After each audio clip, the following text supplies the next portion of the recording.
হিলি আন্তর্জাতিক সীমান্তের বৈগ্রাম এলাকায় অবিরাম ফোয়ারার মতো মাটিতে উপচে পড়ছে জল, আতঙ্কে সীমান্তের বাসিন্দারা। বাংলাদেশের উত্তপ্ত পরিস্থিতির মধ্যে হিলির ভারত বাংলাদেশ আন্তর্জাতিক সীমান্তের বৈগ্রাম এলাকায় ক্রমাগত মাটি থেকে রহস্যময়ভাবে জল বেরোচ্ছে, যা দেখে ভিড় করছেন স্থানীয় এবং পাশের গ্রামের বাসিন্দারা।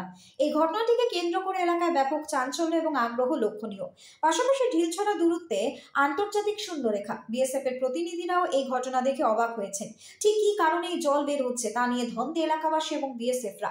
ভারত বাংলাদেশ আন্তর্জাতিক সীমান্তের একদম লাগোয়া এলাকায় এমন ঘটনায় চিন্তার ভাঁজ সকলে। কোন রকম পাইপলাইন ছাড়াই এই জল কিভাবে এলো তা নিয়ে হতবাক সকলে। নাম প্রকাশে অনিচ্ছুক কিছু ব্যক্তিরা জানিয়েছেন, কিছুদিন আগে বাংলাদেশে বিকট শব্দ হচ্ছিল, যার দরুন আতঙ্কে ছিলেন এলাকাবাসীরা। এরই 2 থেকে 3 দিনের মধ্যে এমন ঘটনায় আতঙ্কে রয়েছেন এলাকাবাসী।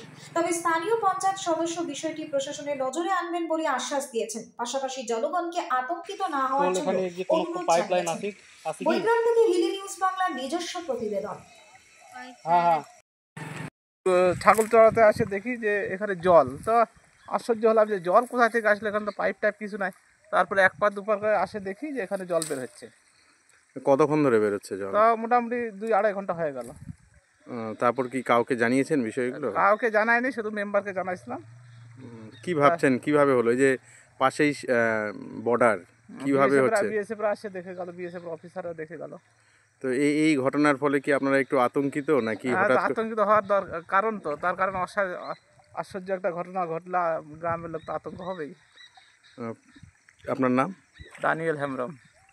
আসার পরে দেখছি যে সবাই দেখতেছে যে জল বেরোচ্ছে এখান থেকে। তো পার্শ্ববর্তী আমাদের এই জায়গাটাও আমাদেরই, তো সবাই জানাজানি হওয়ার পরে আমিও দেখতে আসলাম যে না, জিনিসটা সঠিকই। কেন জল বেরোচ্ছে কিছু বুঝতে পারলেন? না, বোঝা যায়নি, যাই হোক বুঝে যাবে, সবাই জানাজানি হয়ে গেছে। তো কি পাশেই তো বর্ডার আছে, কি এটা আতঙ্কের মধ্যে আছেন আপনারা? আতঙ্কই মনে হচ্ছে। বিএসএফরা এসেছিল? হ্যাঁ এসেছিল, বিএসএফরা এসেছিল, দেখে গেছে। আপনারা কাউকে জানিয়েছেন বিষয়টা সরকারি লেভেল? না। আমার নাম সঞ্জয় মারাঠি। বাড়ি? বাড়ি পার্শ্ববর্তী গ্রামে, বৈগ্রাম এলাকাটা ঘরে আর কি। এখানকার মেম্বার। আমি পাড়ার লোকের কাছ থেকে শুনলাম এখানে বলে জল বাড়াচ্ছে হঠাৎ, আশ্চর্য ঘটনা। আমি এই যে পাড়ার লোকের কাছ থেকে জানলাম যে এখানে জল বাড়াচ্ছে। এটা কোন মৌজার মধ্যে পড়ে? বৈগ্রাম মৌজা। এখান থেকে মানে ভারত বাংলাদেশ সীমান্ত কত দূরে? সামান্য 0 পয়েন্ট এখানে। তো মানে এর ফলে কি মানে আপনারা আতঙ্কিত আছেন? আতঙ্কিত। আপনারা বিএসএফ কে জানিয়েছেন বিষয়টা? বিষয়টা জানি না, বিএসএফ আসে দেখে গেল। আচ্ছা, আর আপনি প্রশাসনিক লেভেলে কাউকে জানিয়েছেন? না, এখনো জানাইনি, জানাবো। আপনার নাম পরিচয়? সঞ্জয় মুর্মু, এখানকার মেম্বার।